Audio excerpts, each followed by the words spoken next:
everybody, welcome back to another episode of Travel Without a Cause. This is Matt, and I'll be your host today like I always am. And today, it's all about the kids because I'm going to tell you guys all about the Orphan Train Museum here in Opelousas, Louisiana. Now, the Orphan Train Museum is, like it's right behind me here. You can see in this beautiful old donated Union Pacific warehouse building, like a train, looks like a train depot almost, but it's a warehouse. Sorry, I'm not looking at the camera. I'm trying to get the angle so you guys can see the museum well. But anyway, so the Orphan Train movement or wave that happened back in the mid-19th century, some of you may know about it, some of you may not. Probably most of you probably haven't. But it was a wave, it was a movement that established by a man named Reverend Charles Brace, who was he went to divinity school, finished divinity school, and ended up in New York City. And he kind of focused his attention towards the rough areas where a lot of the new immigrant families, a lot of the immigrants off of Ellis Island and all that, or new to Ellis Island, who came through Ellis Island and all that, they all lived in kind of the same areas of New York City, kind of like a slum area, if you want to look at it that way.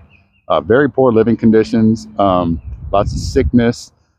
These immigrants were forced to take the lowest paying jobs, the most dangerous jobs. A lot of them died on the job, and then they had to come home to about the same conditions. Very low, because they didn't have much money, they had very low living conditions, very unsatisfactory, unsanitary living conditions.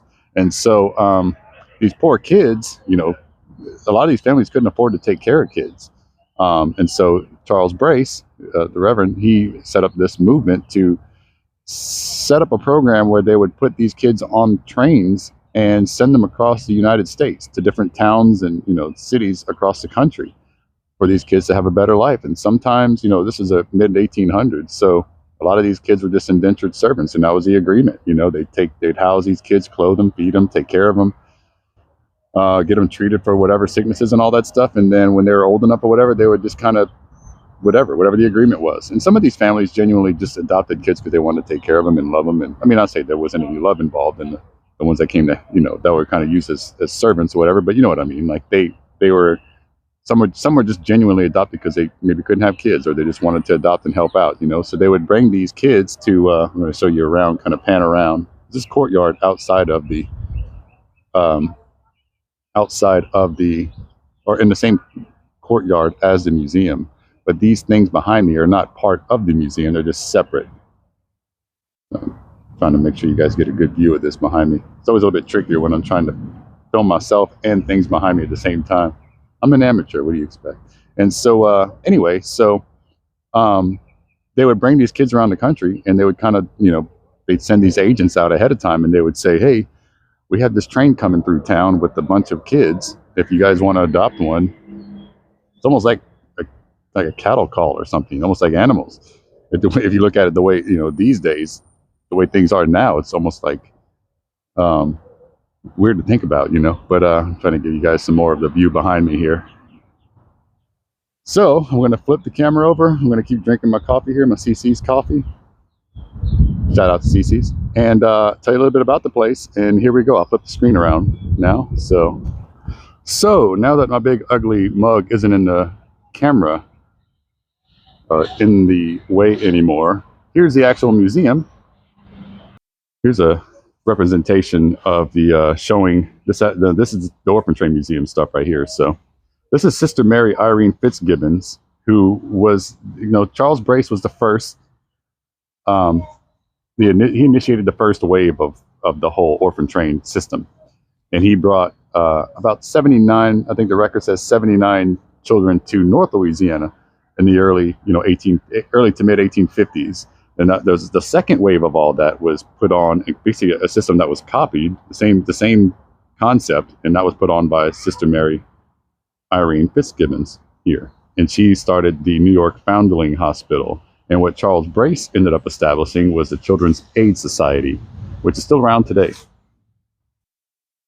And this is Reverend John Ingberink, who's St. Landry Catholic Church here in Opelousas, from 1895 to 1918. And there's a big, beautiful painting inside the museum, and it shows him that he's in the painting. And I'll show that to you guys when we get inside. And here's a wall with a lot of names, sponsors in the museum. Pretty cool, about a 30-foot wall. And next we're going to go show you guys, I'm going to go show you guys this locomotive. Check this out, huh? Called the Mary Jane. And of course, for people like me, there's a sign that says, "For your safety, please do not climb on or jump from train." Because they know that I would try to climb that. How did they know that? As a 41-year-old, almost 42 years old, I want to climb on this with the kids, along with the kids. The wood burner. This is all original.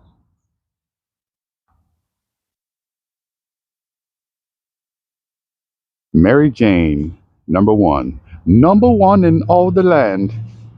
Here's a little excerpt about it. Circa 1904. Wow. It's a wood burner. Traveled 25 miles per hour. Used for 50 years until 1959. Wow. Pretty cool.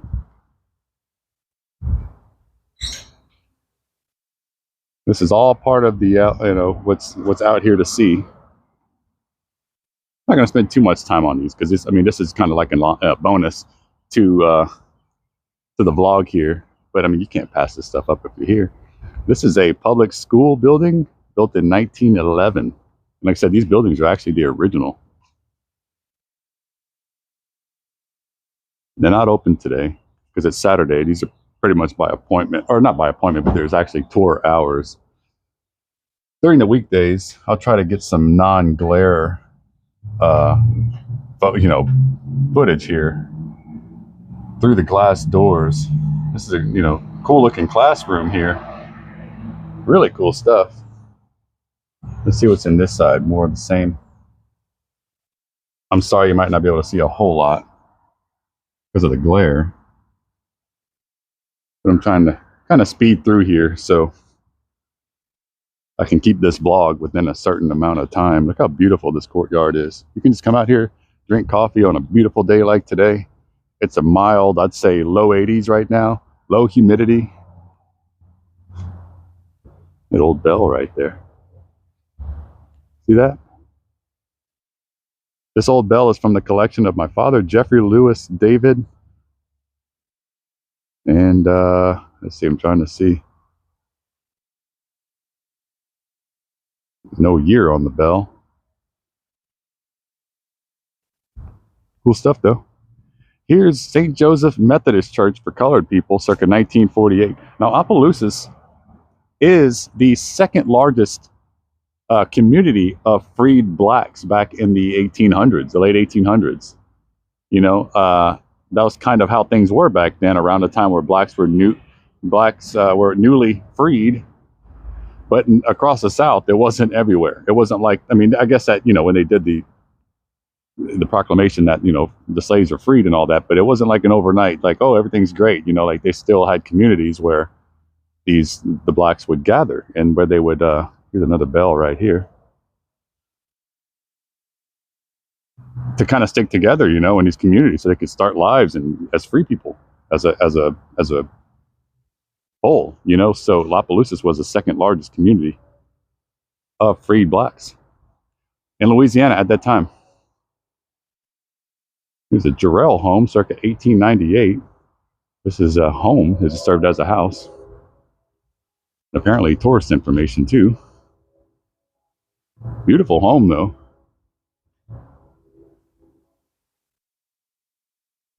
And like I said, Opelousas, if you watch my last vlog, Opelousas dates back, it was established in 1720. So it's 300 years old. 302 years old. That's older than the state of Louisiana by 101 years. Or no. I'm sorry, about 80 years.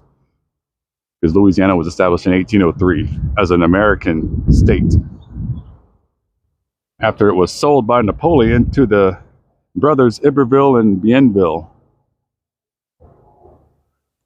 No Cajun house. I love these things. And most of them, if you ever go to, if you're from out of town and you want to go to Acadian Village or Vermilionville, which I highly recommend, excuse me, you'll see these outdoor steps that go into the attic. Here's a sign out here that shows some Opelousas' first and famous, birthplace of Zydeco and swamp pop music, home of the International Cajun Joke Telling Contest. I've got to see that. That might be a vlog in itself. Largest African American Catholic parish in the U.S., Holy Ghost Catholic Church. Wow. I don't know if that's current or that's just in the past, along the lines of what I was just saying earlier. There's some famous people from Opelousas. Rod Bernard, who's a swamp pop musician, talked about him a couple times. My dad lived across the street from him for a while in the 60s. Jim Bowie, inventor of the Bowie knife, hero of the Alamo. Now, if you look at my vlog that I did, Tony Sashery, everybody knows who Tony Sashery is. The Seasoning. Clifton Chenier, the King of Zydeco. Paul Prudhomme, famous chef. Anyway, what I was saying a while ago, I jump around a lot, I'm sorry. The Bowie knife, all the military guys, all my fellow military, Marines, Army guys, they all know about the Bowie knife. Jim Bowie's from Opelousas. He's from this area, and he fought at the Alamo. And he invented his knife, that Bowie knife, which is a monster of a knife. It's pretty awesome. But we saw it in the Opelousas Museum vlog, and my phone kind of jibbed up, or the gimbal did, and it was acting funny, so I cut that part out where I was talking about it. You can see it in there, but I cut out the part where I talked about it. But anyway, that's kind of the history of it really quick. A cool little pad of bricks. There's significant names and sponsors and such. Here's Rod Milburn, track athlete who won a gold medal. He's from Opelousas, won a gold medal in the 110-meter hurdles in Munich in '72, which was also the year that Steve Prefontaine ran and almost won the 3-miler, whatever they called that in meters, 5,000 meters? Yeah, it'd be a 5K. Another cool little courtyard out here. Venus House, circa 1700s. Wow, this is what I'm talking about. I love these old front porch, kind of breezeway houses like this. Let's see if we can see inside. So I'm not trying to spend too much time on these. Just wanted to walk around and kind of see. Wow. So much glare though, I apologize. This is actually the Jim Bowie Museum. This museum, which is operated by the Kiwanis Club, has an interesting array of historic items from the area and from the Cajun country. The Jim Bowie oak, which has a 19-foot circumference, has been named the official Opelousas U.S. Bicentennial Oak. Wow. And again, this is not open today, guys. If this is a vlog you'd like me to do, like maybe if you guys want me to come back, this cool painting, and do a vlog on just these old houses like in this courtyard here, let me know. Like simply just comment in the comments or message me, whatever. And that has to do with anything. I say this all the time, but if you guys have any suggestions or anything, excuse me, of things or places you want me to vlog or topics, just send me an email or put it in the comments of the video. And I'll gladly, I'll even reach out to you if you like. We can talk about it if you have history, if you have information on this, on a certain topic or place, and I'd be glad to do it. If you enjoy my material and the way I present it and all that, and you'd like to see me do a topic, let me know. I'll even give you a shout out and all that stuff. Here's an old outhouse, 19th century outhouse, circa 1890. And a lot of you, depending on how old you are, your grandparents or great-grandparents, definitely use these. There's that Venus house again, the front of it. Beautiful courtyard. I could just sit out here on those picnic tables and drink coffee.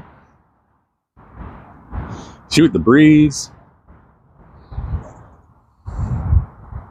Especially in another month or so when it really gets cool out. Circa 1840. La Chapelle house.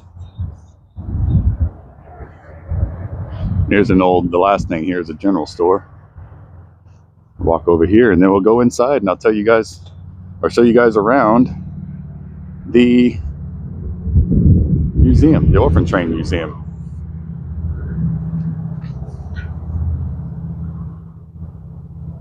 Let's see. Oh, there's a plaque over here. Let's see what it says.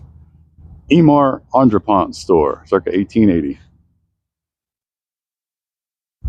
Built in the 1880s.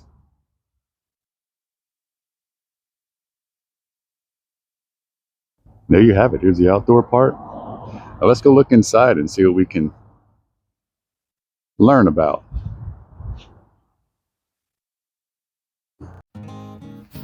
Okay guys, so it is really loud in here, so I just decided to go ahead and do a voiceover for this section just for a few minutes, and if it quiets down a little bit, then I'll go back to live audio. So yeah, this is Charles Brace and showing the Children's Aid Society. That was the first wave of everything. That was the first movement of it all. You know, between, I guess it started around 1853, I believe, until the 1920s. And you can see right here as we focus in on Louisiana that Charles Brace first wave ended up near Shreveport, kind of a little bit south of Shreveport, but all over the country. And here's some of the states. Here's a number of orphans that got adopted in each state from the Charles Brace wave initially. Some states have as little as 52 and some have thousands. Oregon has 90, but then you look at Missouri at 6,000. So quite a movement. I mean, it was even initially the first wave out of New York City was 30,000 children, which was over almost 6% of New York's population at the time, just to give you an idea. The second wave, here's Sister Mary Irene Fitzgibbon. She ran the second wave. The New York Foundling Hospital is the name of her organization that she made.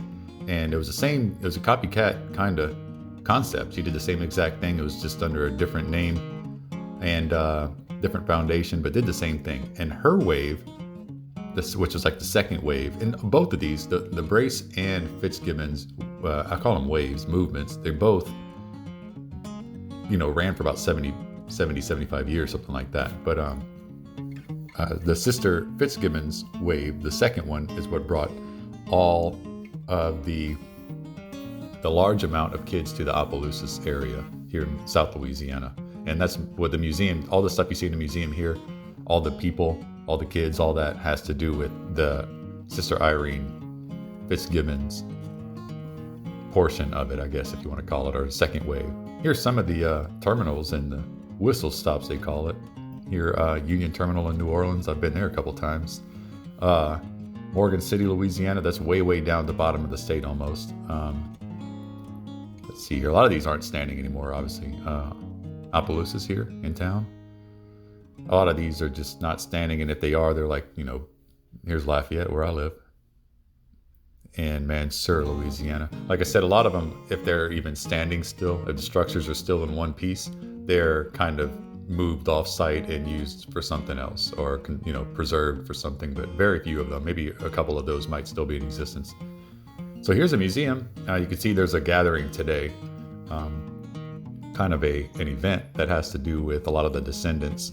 Not a lot of them. I mean, some people are just genuinely interested in the museum itself, but some people that come to these events every once in a while come for, you know, because they're descendants of some of these orphan train kids, and so they tell stories and all that. And all these pictures on the wall are all individual people that were children on these orphan trains, mostly kids at the time. Sometimes you get ones that are 10, 11, 12 years old, but for the most part, they're around 6 years old, which is considered working age at that time. You know, at that, you know, for a lot of these kids were just used as indentured servants. So yeah, just looking at some of the pictures here, we're not going to go into detail with all the different people because we'd be here for hours for sure. I'll just kind of point some significant ones out. And all that, but these kind of tell a story. They all have the names, and in quotation marks are the birth names that they were given. And here's a beautiful painting by Robert Dafford. If you guys ever drive across the Mississippi River Bridge going east, like going into Baton Rouge from the west, you'll see this big beautiful mural on the side of I think it's a casino on the left. And you'll see a big, I think it's an instrument. I get confused with that one and the one in New Orleans, but it's a big, beautiful mural on the side of a building. You can't miss it. But he did that, and he also did this painting. And this is a painting of the arrival of some of these kids from one of the many trips, orphan train trips. And this painting takes place in 1907. And you can see, I was talking about earlier on the left there, Father Ingberink, however you say his name, you'll see him on the left there. He's present in the picture, and you could see a lot of these, the ominous part of these pictures, if you look closely at the faces of the kids, they're very mature looking. They're very sullen, they're very serious, because these kids have lived a rough life. By the age of 5, 6, 7 years old, these kids have, look, there's the father right there. The one I was outside, the statue outside. But these kids even at the age of 5, 6 years old, 6, 7, 8 years old, these kids have lived a rough life. So they've had to grow up really fast. And it's one of the beauty aspects of that painting. If you sit and look at it and just study it. There's a Mary Jane right there. And just looking at some of these statues that they've made of significant people that are involved in the process there. And now you're starting to see like pieces of clothing and such. These are actual garments. These are real. None of this is replica material. They're not replicas at all. These are actually the materials, or the pieces of clothing that these kids wore, and they were donated to the museum. I mean, all of these, 99% of all these pieces of clothing you're seeing are well over 100 years old. And it's just amazing to see that they're still intact. A lot of them were just kept in boxes or, bins, plastic bins and all that, and they donated them to the museum. Even that little tag, that number 6 tag, that's original, that's authentic. And then you look over here to the bottom right here, you'll see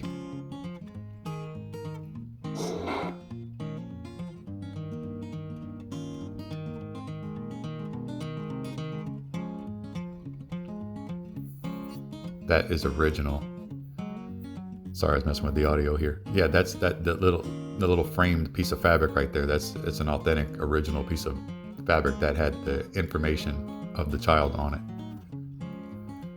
Now here, Joseph Ale, he was one of the Orphan Train riders, and he was a legendary head coach of Louisiana Tech University up until until 1966, I believe. And the stadium there, which is referred to as the Joe, is in honor of his name. And I think he retired as a football coach in 1966, and then looked over the golf program for a few years, and he died in 1971. So, yeah, very legendary guy. Like I said, he was an orphan and came from New York City and was adopted here.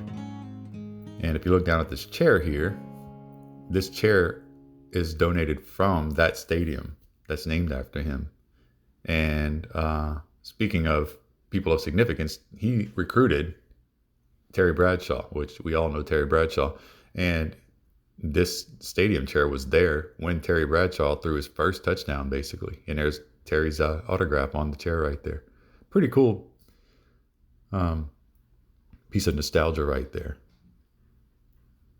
And for all those who don't know, Terry Bradshaw played at Louisiana Tech. He went on to be a Super Bowl champion and all that. All right, guys. Well, I'm switching to live audio now, so we're going to see how this goes. It was really loud when I first came in here, so now we're going to try this with the lower background noise since people kind of disperse a little bit. But here's some more items here. Clothing that actual children wore on these orphan train rides. So this one's from Monica Naudica Fontenot Marcantel. Now the parentheses denote their birth names, their last names that they were born with. This is from looks like she lived from 1905 to 1984. This is exactly what she wore on that orphan train on her way to Opelousas, Louisiana. There's so many faces and names and plaques of all these people, so here's some actual clothing worn by another child. This is an original piece of cloth where they wrote on 1902. This is actually original that you're looking at right here.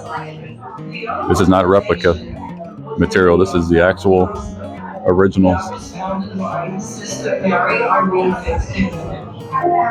And you'll hear some talking in the background, maybe because they're doing presentations and all that. I'm trying to be quiet, but stay close as I can to the microphone so you guys can hear me. Pretty interesting place, though. I really highly recommend you guys come and check it out. Here's some more original clothing. Cool shoes, huh? Another dress. 1910 Orphan Train rider Thomas Lee Lemaire, Nunez, Louisiana, Calcasieu Parish.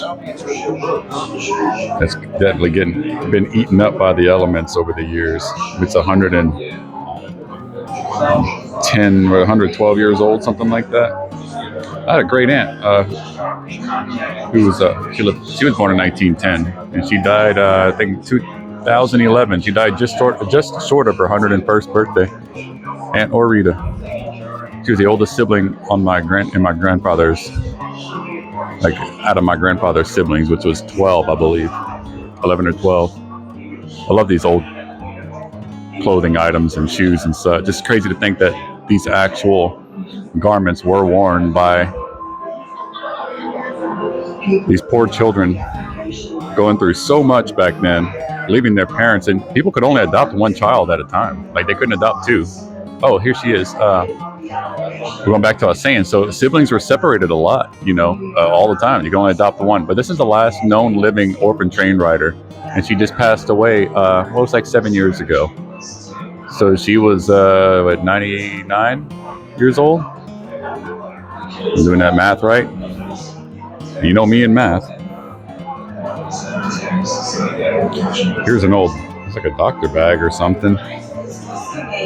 Doctor's kit, nursing kit. It's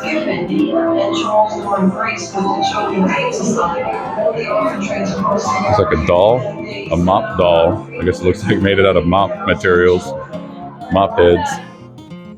I've never seen a mop doll before. This was crafted in 1910. Wow.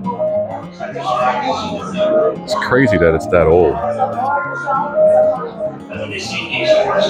Here's the front side of that doctor kit, that medicine bowl, that old bag. Love stuff like that. I love stuff like that so much. Here's another outfit. Just takes you back in time, huh? All original clothing worn by that boy. Looks like it's the same. That might be the one in the picture right there.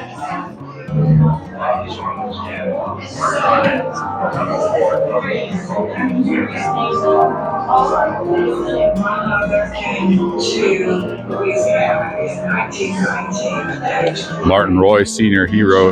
Ran a successful dealership, a Chevy dealership, I think, or I don't want to get that wrong. Successful car dealership in this area for years and years and years. He was one of the orphan children. Well, I hope you enjoyed that as much as I did, guys. I love museums like that. I get a lot out of them. And I try to portray that or relay that to you guys through these videos. If you like this video, feel free to comment on it. If you have any relatives, if you're related to anybody that was one of the orphan train riders back in the day. And so, I'm choking on my own spit here. Comment and let me know in the comments. So you guys can talk amongst yourselves in the comments and talk all about it. I think it's pretty interesting. I could have went down a rabbit hole with each and every, one of those, the stories and the plaques and the pictures of all the different children that they have displayed in there. So try to keep it pretty straightforward for you guys. But if there's anything you want to elaborate on when it comes to that, or like I said, if you have relatives or information, feel free to share with, in the comments or with me. I hope you liked this video. I hope you liked the Mary Jane behind me here. That was pretty cool, huh? This little courtyard that I showed you guys around with the houses and the church and all that stuff.